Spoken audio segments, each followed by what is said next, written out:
Hello friends, welcome to my YouTube channel. इस video में हम लोग पढ़ेंगे बीए फोर्थ सेमेस्टर हिस्ट्री में थर्ड यूनिट भारत में कृषि का व्यवसायीकरण और इसके प्रभाव के बहुविकल्पीय प्रश्न। तो शुरू करते हैं। पहला है, कृषि के वाणिज्यीकरण में निम्न में से किस वस्तु का उत्पादन नहीं कराया गया? तो इसमें चना का उत्पादन नहीं कराया गया। उनका मानना था कि जो नील है, कपास है और जो जूट है वो उनके लिए कच्चा माल बहुत उपयोगी है। इसको वो भेजकर वो इंग्लैंड में मशीनों द्वारा कच्चे माल से तैयार कराकर वस्तुओं और बाजारों में बेचते थे। तो उन्होंने खाद्यान्न की वस्तु का उत्पादन नहीं कराया था। भारत पर कृषि के वाणिज्यीकरण के प्रभावों में से निम्न में से कौन सा सही नहीं है? यानी अतिवृष्टि सही नहीं है। इसमें महाजनों द्वारा शोषण हुआ था उस समय गरीबों का। किसानों की गरीबी भी थी उस समय और अकाल भी पड़ा था, पर अतिवृष्टि नहीं हुई थी। तीसरा है, अमेरिका के गृह युद्ध के कारण निम्न में से किस वस्तु के निर्यात पर सर्वाधिक प्रभाव पड़ा?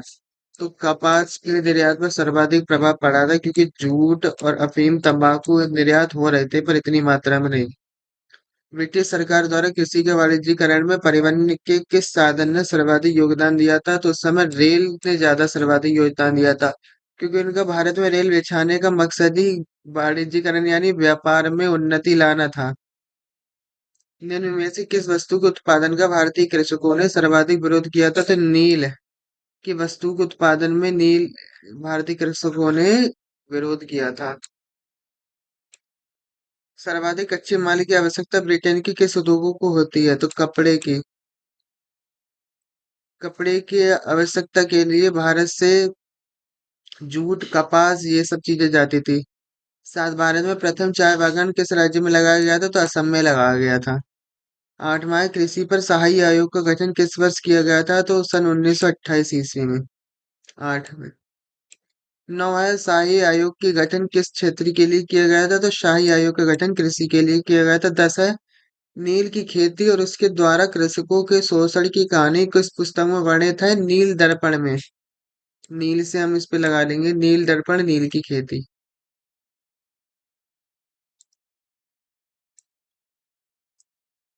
अब है, नील की खेती और उसके द्वारा कृषकों की शोषण के लिए नील दर्पण। और किस वर्ष अंग्रेजों को भारत में भूमि खरीदने की अनुमति प्राप्त हो गई? तो 1833 में।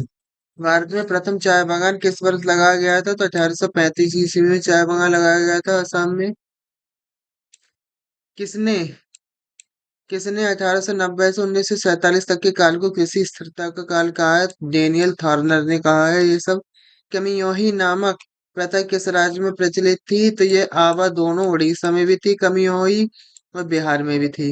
भारत कृषि के व्यवसायीकरण का एक परिणाम था बंधुआ मजदूरी। एक तरह का एक परिणाम आया। पन्नियाल नामक कृषि मजदूर दास किस राज्य में थे? तो तमिलनाडु में थे। 17 है, असम चाय कंपनी की स्थापना किस वर्ष की गई थी? तो 1839 ईस्वी में की गई थी। 18 है, हाल ही समूह के कृषि मजदूर दास किस राज्य में थे? तो गुजरात में थे। 19 से कृषि क्षेत्र में आपदा का महासागर कब पड़ा था? तो आपदा का महासागर 1866 से 67 ईस्वी में। 20 है, भारत में कृषि के वाणिज्यीकरण के कारण किसका शोषण बढ़ गया? मजदूरों का और कृषकों का। मजदूरों का भी और कृषकों का भी। और 21 है इसका, ब्रिटेन के बुनकरों के लिए भारत में क्या उगाया जाता था? तो कपास यहाँ पे उगाया जाता था। कच्चे माल के रेशम के उत्पादन के लिए जोर दिया गया था, जिससे वहां की फैक्ट्रियों को कपास और कच्चा रेशम भली भांति प्राप्त हो। 22 है, imperial council of agriculture research की स्थापना किस वर्ष हुई थी? ये सन 1929 में हुई थी। राष्ट्रीय आय का प्रथम वैज्ञानिक आकलन किसने किया था? तो राष्ट्रीय आय का प्रथम वैज्ञानिक आकलन डॉक्टर VK राव ने किया था। 24 है, भारतीय संपदा के दोहन को ब्रीडिंग प्रोसेस की उपना किसने दी थी? कार्ल मार्क्स ने दी थी। 25 है, राष्ट्रीय पूंजी का एक तिहाई भाग किसी न किसी रूप से भारत से बाहर ले जाया जा रहा था। यह कथन किसका है? यह महादेव गोविंद रानडे का है। 26 है, अखिल भारतीय कृषि बोर्ड का गठन किस वर्ष हुआ? तो 1905 ईस्वी में इसका गठन हुआ था। 27 है, किस अधिनियम के तहत भगौड़े मजदूरों को बिना वारंट के पकड़ने का विशेषाधिकार बागान मालिकों को प्राप्त हो गया? तो आवा दोनों यानी 1859 ईस्वी का एक एक्ट 13 और इंग्लैंड एमिग्रेंट एक्ट 1882 दोनों से। On the commerce of India किसकी पुस्तक है? दादा भाई नौरोजी की on the commerce of India. 29 है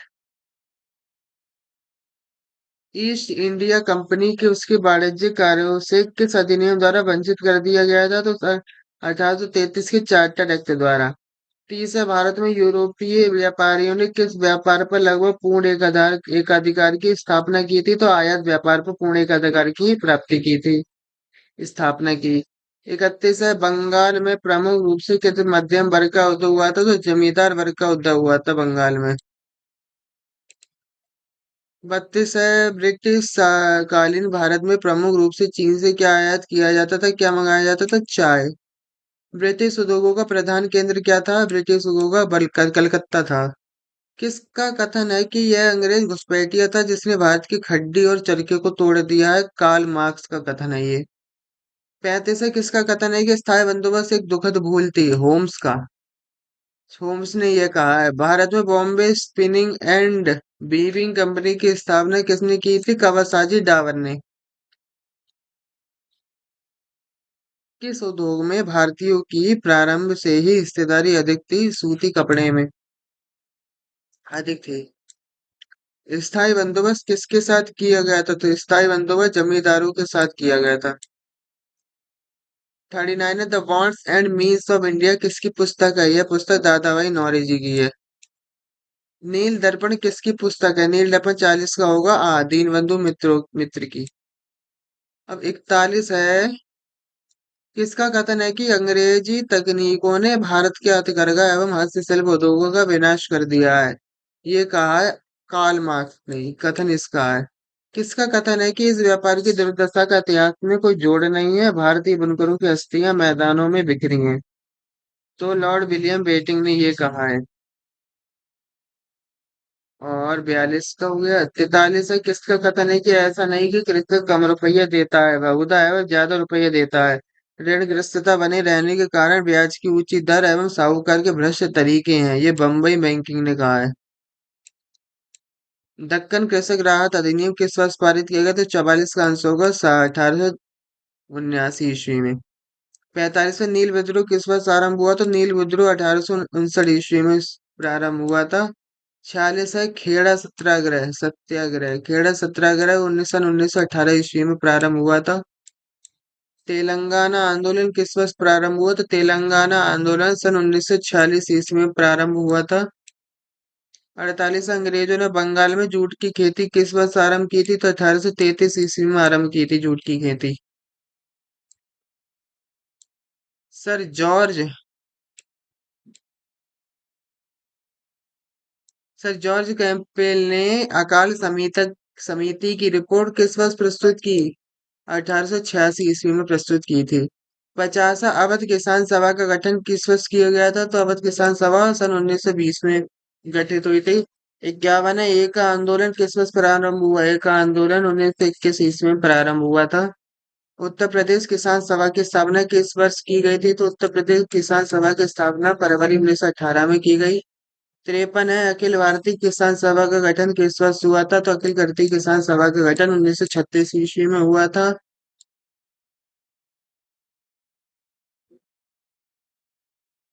अखिल भारतीय किसान सभा का गठन कहाँ हुआ था? तो अखिल भारतीय किसान सभा का गठन लखनऊ में।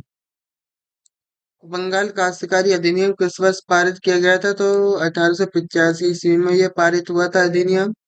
56 है मोपला विद्रोह किस वर्ष हुआ था? तो मोपला विद्रोह सन 1921 ईस्वी में प्रारंभ हुआ था। तो इस वीडियो में हम लोगों ने कृषि के व्यवसायीकरण के यूनिट के बहुविकल्पीय प्रश्न पढ़े। इस वीडियो को यहीं समाप्त करते हैं। चैनल को सब्सक्राइब और वीडियो को लाइक करें, और जिनको इस बहु ऑब्जेक्टिव क्वेश्चन की आवश्यकता हो इस ये वीडियो उन तक शेयर करें। धन्यवाद।